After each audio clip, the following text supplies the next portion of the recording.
नमस्कार, स्वागत है आपका एक बार फिर newstrack.com पर।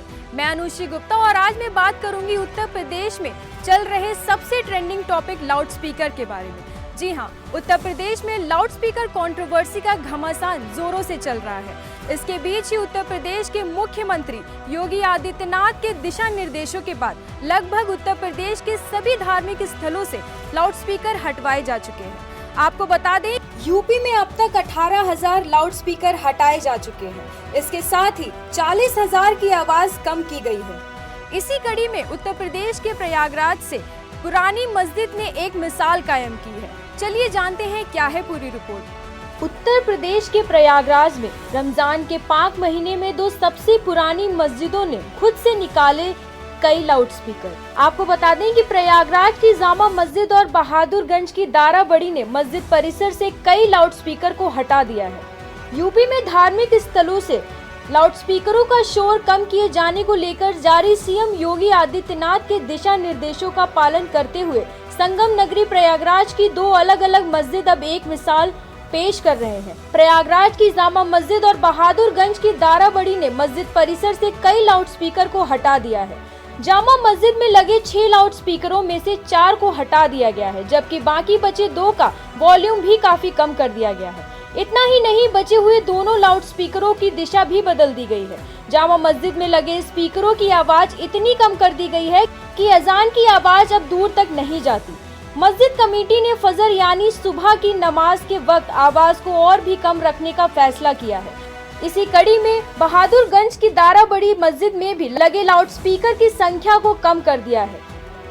इस ऐतिहासिक मस्जिद में 8 से 10 लाउड स्पीकर लगे हुए थे। हालांकि कुछ लाउड स्पीकर को 5 साल पहले ही निकाल लिया गया था, जबकि कुछ लाउड स्पीकर को इस बार आई नई गाइडलाइन के तहत हटाया गया है। अब इस मस्जिद में भी 2 ही लाउड स्पीकर वॉल्यूम के हिसाब से बज रहे हैं, जबकि 2 लाउड स्पीकर का तार निकाल दिया गया है। ज्यादा ऊंचाई होने की वजह से जल्द ही उसको भी उतरवा लिया जाएगा। दाराबड़ी मस्जिद के शाही इमाम अली मियां का कहना है कि वह सरकार के निर्देशों का पालन कर रहे हैं और इसी कड़ी में उनकी तरफ से यह पहल की गई है। मस्जिद कमेटी से जुड़े हुए लोगों का कहना है कि सीएम योगी के निर्देशों के तहत सरकारी अमले की कार्यवाही का इंतजार किए बिना ही उन्होंने खुद ही लाउड स्पीकर और आवाज दोनों ही कम कर दिए हैं। कमेटी से जुड़े लोगों के मुताबिक लोगों को कई दिक्कत ना हो, इस वजह से यह फैसला लिया गया है। आगे भी जो दिशा निर्देश जारी किए जाएंगे उनका पूरी तरह से पालन किया जाएगा। हम लोगों ने 5 साल पहले ही जो है सब स्पीकर कम कर दिए गए, लेकिन जब अभी नई गाइडलाइन आई तो हम लोगों ने फिर जो है माइक की जो कम स्पीकर लगे तो उसको भी हम लोगों ने आवाज़ कम कर दिए गए। पहले 10-12 स्पीकर लगे हुए थे, लेकिन 5 साल पहले ही हम लोगों ने कम कर दिया था। और उसके बाद अभी जो नई गाइडलाइन आई तो जो इसमें कम स्पीकर लगे उसमें आवाज़ भी हम लोगों ने और कम कर दी है। तो अब 2 स्पीकर बज रहा है यहाँ, बाकी सब वैसे ही पड़ा हुआ है।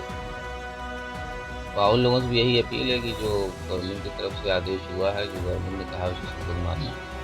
मुख्यमंत्री योगी आदित्यनाथ जी का जो गाइडलाइन है, ये जो दिशा निर्देश आया, उसका इलाहाबाद के तमाम मस्जिद को फॉलो कर रहे हैं और ख़ास तौर से शहर की ऐतिहासिक जामा मस्जिद और शहर की सबसे पुरानी शाही मस्जिद, वहाँ से भी ऐलान हुआ है। तमाम मस्जिदों के अंदर जहाँ पे भी 4 लाउड स्पीकर लगे थे वहाँ पे 2 कर दिया गया, जहाँ पे 2 लगे थे वहाँ पे 1 कर दिया गया और साउंड भी उसको कम कर दिया गया और माइक को जो उसको भी डायरेक्शन भी उसको जो है चेंज कर दिया गया है। अब जो भी आवाज़ें होती हैं वो मस्जिद के परिसर में ही तक ही सीमित रहती है, बाहर तक नहीं जाती। और मस्जिद जब अजान होती है तो अजान, हमारा मकसद अजान देने से किसी को तकलीफ़ नहीं होती।